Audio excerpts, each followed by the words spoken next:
Тук има намеса, но не всичко е такова, каквото изглежда. Картите показват, че върху тази връзка има външно влияние или човек, който създава напрежение между вас.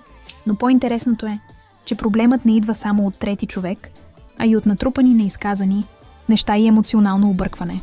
Показва се силна връзка между двама души, която не е приключила емоционално, има чувства, има привързаност и желание тази история да не свършва.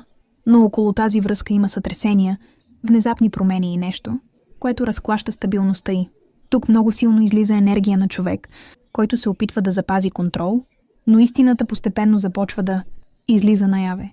Така че, да, има намеса или влияние отвън, но връзката ви се разклаща.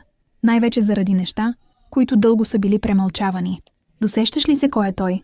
Ако искаш да разгледаме по-подробно твоята ситуация, пиши ми налично за индивидуално таро четене